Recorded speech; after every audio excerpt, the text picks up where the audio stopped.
배나영의 보이스 플러스. 고플리 여러분 안녕하셨어요? 오늘은 우혜진 작가님의 책 도망치고 싶을 때마다 책을 펼쳤다 라는 제목의 책을 가져왔어요.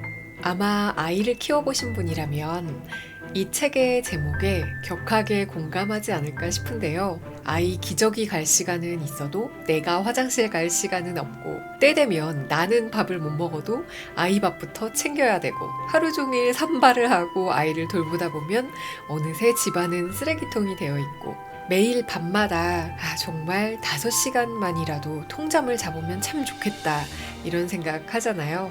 아이가 낮잠 자기만 기다렸다가 잠깐 숨을 돌리고 나면 여긴 어디? 나는 누구? 이렇게 되죠. 저는 그때 처음으로 커피 한 잔의 여유가 참 사치스러운 말이구나 깨달았어요. 제가 아이를 낳고 육아를 할 때만 해도 스마트폰조차 없던 시절이었기 때문에 요즘처럼 오디오북이나 팟캐스트를 기대할 수 없는 상황이었거든요. 근데 또 잠깐 예능 프로그램을 틀어놓고 있으면 내가 이렇게 시간을 허비해도 되나 이런 생각이 드는 거예요. 그땐 정말 책을 펼칠 시간이 없으니까 누구라도 옆에서 책을 처음부터 끝까지 읽어주면 좋겠다 이런 생각이 간절했어요. 그때 그 아쉬웠던 기억 때문에 제가 이렇게 설거지용 유튜브를 계속 하고 있네요.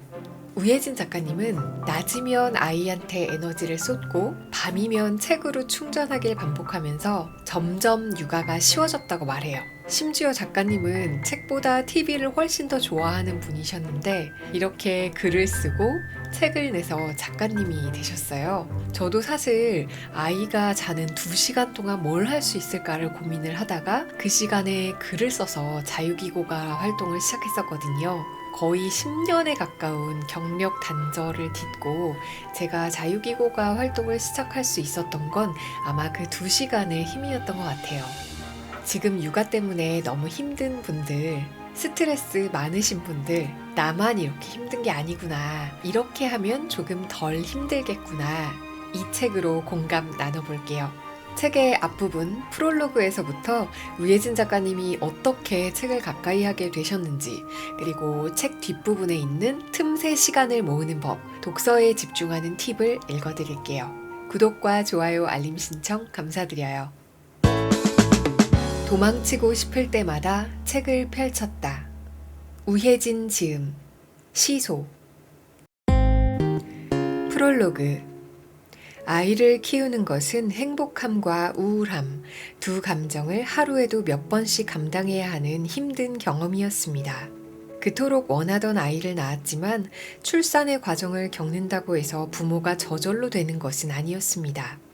희생이 필요했고 그렇게 나보다 아이가 우선이어야 하는 생활이 시작됐습니다. 초보 엄마에게 아이와 함께 지내는 하루란 어쩌면 그저 버텨낸다는 표현이 더 어울릴지도 모르겠습니다.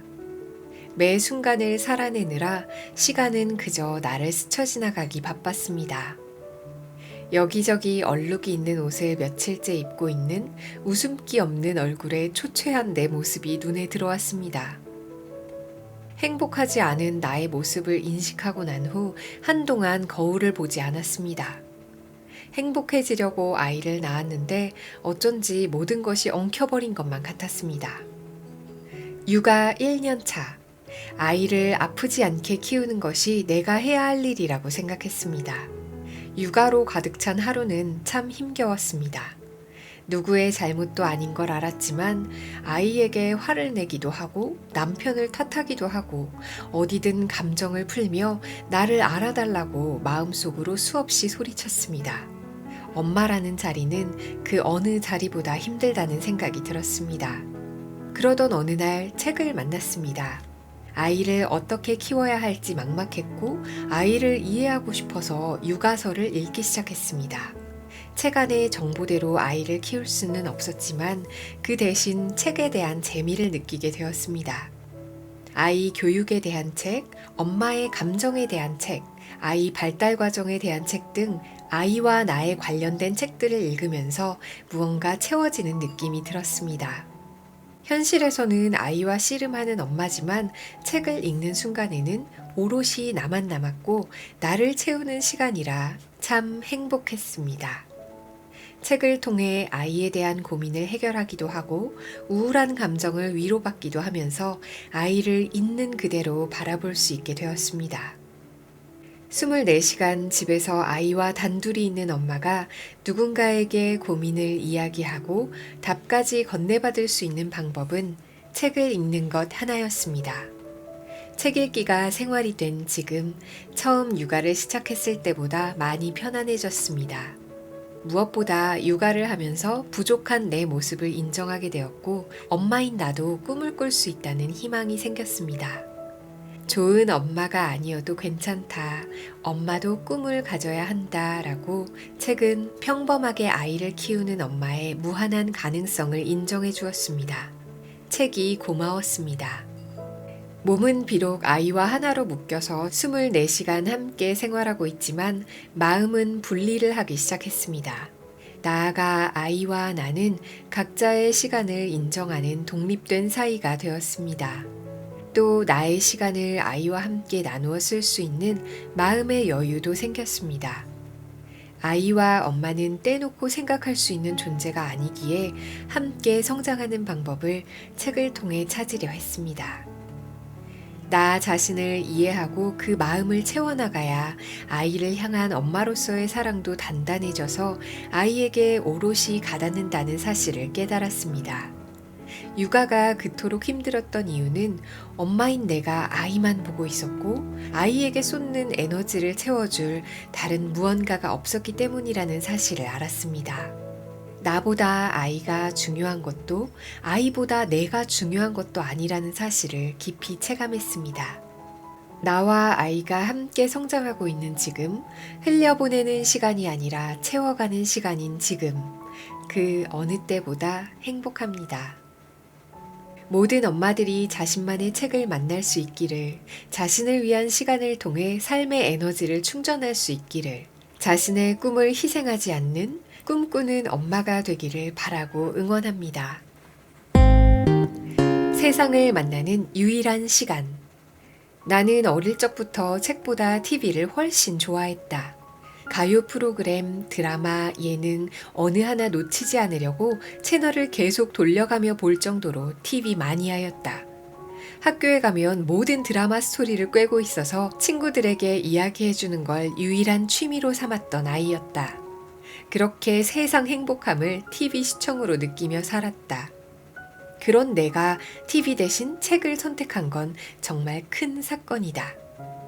책을 멀리하던 나는 38살이 되어서야 조금씩 책과 가까워졌다. 처음에는 육아를 위해 기본 육아서를 받고 그 다음에는 힘든 마음에 공감해줄 사람이 필요해서 육아 경험담을 쓴 책을 찾아 읽었다. 아이를 다 키워본 선배 엄마들, 사교육 없이 아이를 좋은 학교에 보낸 엄마들, 아이를 키우면서 커리어를 쌓은 엄마들, 만나고 싶은 엄마들이 많았다. 만날 수도 없고 만날 시간도 없으니 책으로라도 만나보고 싶었다. 지금 나는 육아가 이렇게 힘든데 이미 육아를 마친 엄마들은 어떤 여유 있는 삶을 살고 있을지 궁금했다. 가까이에서는 보이지 않지만 멀리서는 보이는 것들이 있을 거라고 생각했다. 그래서 육아의 시기를 지나고 나면 어떤 후회가 남는지 알고 싶었고 그에 대한 조언을 듣고 싶었다. 이미 비슷한 과정을 겪은 사람들이 그때는 당연한 거야. 잘하고 있어. 편하게 육아해도 괜찮아. 라고 말해주는 게 눈물 나게 고마웠다. 책은 일관되게 나에게 잘하고 있다고 이야기해줬다. 그렇게 위로받고 싶어서 계속 책을 읽게 되었는지도 모르겠다. 나는 항상 모자란 엄마라는 생각이 들어서 스스로 잘하고 있다고 생각하기 어려웠다. 아이에 관한 일을 선택하고 결정하는 건 언제나 쉽지 않다. 내가 잘못 생각한 것은 아닐까? 나는 아이한테 뭘 해줘야 할지 모르는 엄마구나. 나 때문에 아이가 잘못되는 건 아닐까? 힘들여서 아이를 키우는데도 매번 누군가와 비교하면서 내가 잘못하고 있다는 느낌이 들었다. 그런데 얼굴 한번 본 적 없는 저자가 당신은 좋은 엄마야 라고 내게 말해주었다. 무언가에 몰입해서 육아의 힘듦을 잊는다면 그보다 좋은 것이 있을까? 재미있는 책을 읽게 되었을 때는 다음 이야기가 궁금해서 아이를 일부러 업어재웠다. 아이를 재우는 시간에도 책을 읽으려고 말이다. 손으로 아이를 토닥이며 집을 이리저리 돌아다니면서도 눈은 책을 보고 있었다. 내가 생각해도 내 모습이 신기했다. 평범한 엄마들이 부동산 투자로 성공한 이야기, 힘든 어린 시절을 겪고도 무한한 밝은 에너지로 인생을 잘 살아내는 이야기, 힘들게 사업을 시작해서 다른 인생을 맞이한 이야기, 갓난아이를 키우면서 큰 병에 걸린 이야기, 드라마에서만 나올 법한 일들이 책에서는 많았다. 책을 한 권, 두 권 읽어나가면서 다른 사람의 이야기를 알게 되는 것이 좋았다. 누군가를 실제로 만나려면 시간도 에너지도 많이 드는데 책은 그런 번거로움을 최소화해준다. 게다가 장소와 시간에 구애받지 않으니 갓난아이를 키우는 엄마에게 독서만큼 좋은 게 없었다. 또 책에는 긍정적인 메시지가 가득하다. 실패해도 괜찮고 느려도 괜찮다고 이야기해준다. 독서는 집에만 갇혀있던 내가 유일하게 누군가와 소통하는 방식이었다. 가까운 사람이 해주는 이야기는 잔소리처럼 들릴 때가 있지만 책이 해주는 이야기는 그저 좋았다. 아이들의 소란스러움에서 벗어난 새벽, 책은 조곤조곤 속삭이는 나만의 멘토가 되어 많은 이야기를 들려주었다. 책 속의 사람들은 멈추지 않고 늘 생각하고 행동하며 누구보다 치열하게 인생을 살아내고 있었다. 그러면서 자신뿐 아니라 우리 모두가 해낼 수 있는 일이라고 응원한다. 그들의 마음가짐을 배우고 간절히 나 자신을 바꾸고 싶었다. 그렇게 책 속에서 팁을 얻었고 나도 그렇게 될 수 있으리라는 작은 욕심이 생겨났다. 엄마라는 이름에 갇혀 있었던 나는 책을 읽으면서 많이 변화했다. 스스로 충분히 인정하고 격려하면서 나 자신을 돌아볼 수 있게 되었다. 아이에서 나로, 주변의 시선에서 나로, 생각의 중심을 조금씩 바꾸어 갔고 그렇게 작은 생각의 변화가 내 자존감을 되찾아 주었다. 엄마가 스스로를 아끼고 성장해야 아이도 잘 클 수 있다는 사실을 이제는 안다. 아이가 함께하는 시간 속에서 부모의 사랑을 먹고 자라는 동안 엄마도 자신을 챙기면서 성장해야 한다.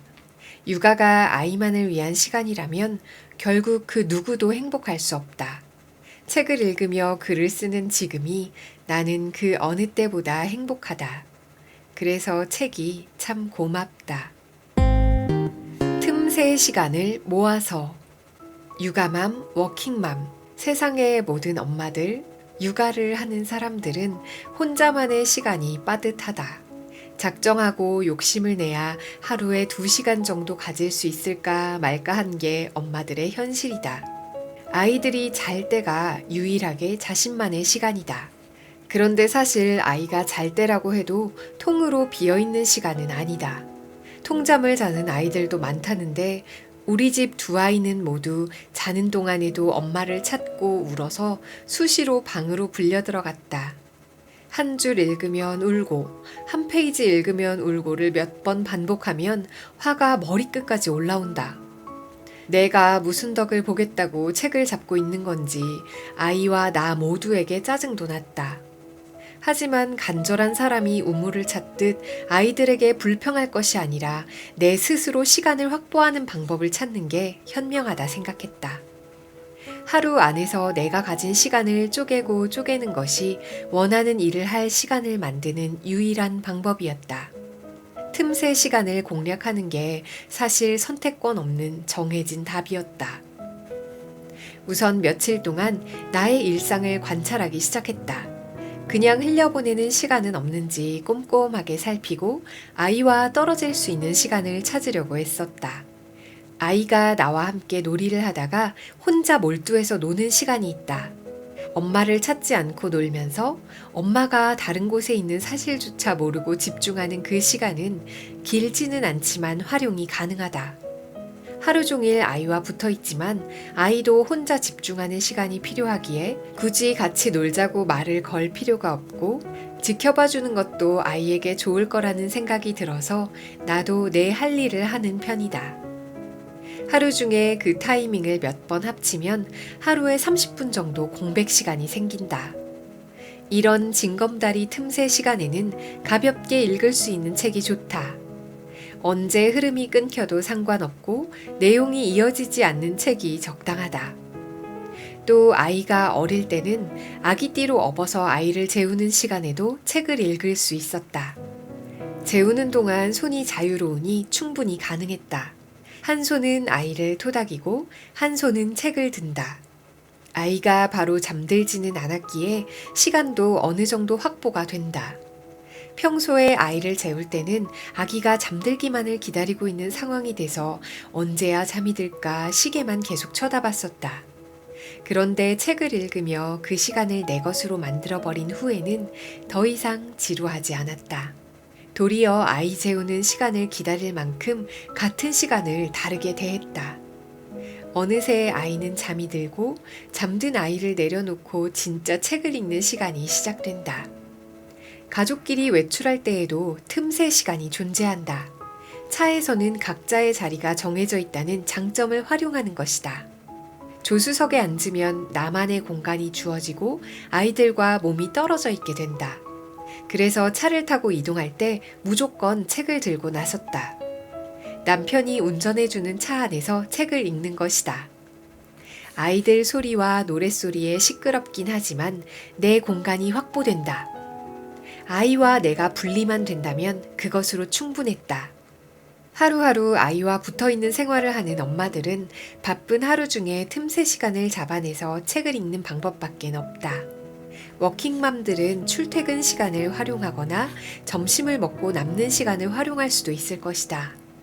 이동하면서 오디오 클립으로 책을 듣는 사람들도 있고 이북을 활용해서 핸드폰으로 읽는 사람도 있다.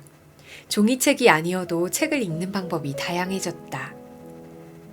그렇게까지 책을 읽어야 하나 하는 생각이 들지도 모르겠지만 나는 내가 무언가에 집중하게 된 일, 그 자체로도 행복했다.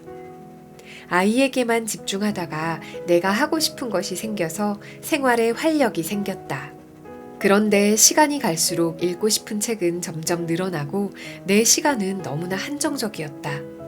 그런 상황에서 내가 할 수 있는 건 하고 싶은 것을 포기하든지 시간을 어떻게든 짜내든지 그 중에 하나의 선택뿐이었다. 그렇게 틈새 시간을 모으다 보면 하루에 2-3시간 정도를 확보할 수 있다. 처음에는 혼자 있는 시간이 없다고 불평했는데 틈새 시간을 모아서 생활해보니 만족스러웠다. 그냥 흘려보내는 시간이 아까워 꼭 부여잡았다. 육아하는 사람에게 나만의 시간은 그냥 만들어지는 게 아니니까. 이것은 나를 위한 선물이자 습관이다. 그 누구도 해줄 수 없는 일이라 더 중요했다. 독서에 집중하기 위한 팁. 독서가 힘든 이유는 집중해야 하기 때문이 아닐까 싶다. TV처럼 그냥 틀어둔다고 해서 눈에 들어오는 것이 아니고 라디오처럼 흘려들어도 되는 것도 아니다. 가만히 앉아서 글자에 집중을 해야 하는데 그 자체로도 쉽지 않다. 집중이 쉬운 일이 아닌 건 방해하는 요소들이 너무 많기 때문이다. 나에게 제일 큰 장애물은 핸드폰과 집안일이었다. 정말 핸드폰을 하루 종일 보고 있어도 이상하지 않은 세상이다. 일어나자마자 핸드폰을 켜고 자는 사이에 도착한 문자나 톡을 확인하면서 하루를 시작한다. 핸드폰을 손에 쥐면 각종 SNS를 보느라 바쁘고 뭔가를 검색하고 지인들과 연락도 하니 시간을 잡아먹는 귀신이 따로 없다. 무언가에 집중하고 시간을 투자하기로 했다면 핸드폰부터 치워야 한다. 무음으로 두어도 핸드폰을 뒤집어 놓아도 눈이 자꾸 핸드폰으로 간다. 나도 모르게 또 핸드폰을 보고 있다. 마음이 콩밭에 가 있는 것이다. 그래서 책을 읽으려고 앉으면 제일 먼저 핸드폰을 멀리 둔다. 이것이 첫 번째다. 그리고 집중할 수 있는 장소가 필요하다. 집 한가운데 있는 식탁에 앉으면 거실 바닥에 어질러진 장난감, 쌓인 설거지 그릇들, 여기저기 흐트러진 물건들과 먼지가 눈에 보인다. 바쁘게 움직일 때는 안 보이던 것들이 가만히 앉으면 어쩜 그렇게 잘 보이는지. 이걸 치우겠다고 움직이는 순간 나에게 한정되어 있는 시간은 그냥 흘러간다. 방 하나를 서재로 꾸밀 수 있으면, 집중할 수 있는 내 책상이 하나 있으면 얼마나 좋을까. 그럴 수 있는 환경이 아니기에 방법을 찾아야 했다. 나에게 적당한 장소는 베란다와 카페였다. 어질러져 있는 공간을 등 뒤로 둔 채 창밖을 바라보며 앉아 책을 읽었다. 집안의 많은 공간 중에 베란다라니. 웃기지만 현실이다. 어느 방에 가도 내가 해야 할 집안일이 눈에 들어왔다. 아이들이 자는 짧은 시간에 집중을 해야 했기에 집안일을 한다고 움직이는 순간 그날은 책 읽을 시간이 없어졌다. 여기저기를 옮겨다니며 책 읽기 적당한 장소를 찾았는데 내가 정한 곳은 베란다였다. 나무와 하늘이 보이는 창밖의 풍경이 책과 나름 어울리는 분위기라 나만의 장소로 한동안 이용했다. 시간 여유가 된다면 카페에 가서 적당한 소음이 있는 상태에서 책을 보는 것도 좋다. 아이들과 분리될 수도 있고 혼자 여유 있는 시간을 보내는 것 자체로도 힐링이 된다. 요즘은 카페에 가는 것도 꺼려지긴 하지만 집중해서 할 일이 있거나 답답해지는 날이면 집을 나선다. 나의 스트레스 해소법이기도 하다. 아이를 키우면서 책을 읽다 보니 나에게 주어지는 시간은 보통 밤이나 새벽이다. 그 시간은 무언가를 하기에 좋은 시간이기도 하지만 사실 몸이 가장 힘든 시간이다. 하루의 에너지를 아이에게 다 소비했기에 쓰러져 잠들기 바쁜 시간에 책을 보려니 사실 눈이 절로 감겨 자주 졸곤 했다. 아이들에게 자기 전에 책을 읽어주면 좋다고 하는데 나는 그 시간에 너무 졸려서 책을 읽기가 힘들었다. 하지만 내가 활용할 수 있는 유일한 시간이기에 어떻게든 집중하고 싶었다. 졸음이 쏟아지면 소리내서 읽는 것이 효과가 있었다. 눈으로 읽을 때보다 이해가 더 잘 되기도 하고 잠을 쫓기에도 좋았다. 읽는 책이 늘어날수록 책을 모두 구매해서 볼 수도 없고 집에 보관하기도 어렵다. 그래서 도서관을 적극 활용했다. 보고 싶은 책을 신청해서 새 책을 읽을 수 있고 오래되어서 절판된 책도 도서관에 구비되어 있어서 다양한 책을 부담 없이 볼 수 있었다.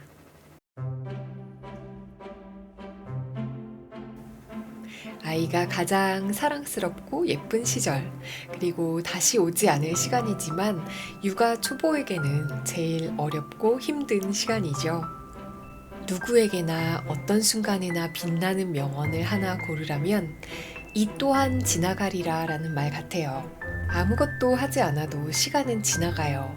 아이들은 시간이 흐르면 자라나고 아이를 키우다 보면 어른들은 나이를 먹죠. 문제는 어떻게 하면 이렇게 사라져가는 육아의 시간을 현명하게 보낼 수 있을까 하는 거겠죠. 같은 시간을 흘려보내더라도 아이가 성장하는 만큼 어른의 내면도 성장할 수 있는 그런 시간 만들어봐요. 책을 좋아하는 보플리 여러분들은 아마 이 영상을 보거나 들으시면서 같이 성장하고 계시겠지요? 우리 다음번에 쑥 자란 모습으로 만나길 바라요. 그럼 다음 영상에서 만나요. 안녕. 배나영의 보이스 플러스.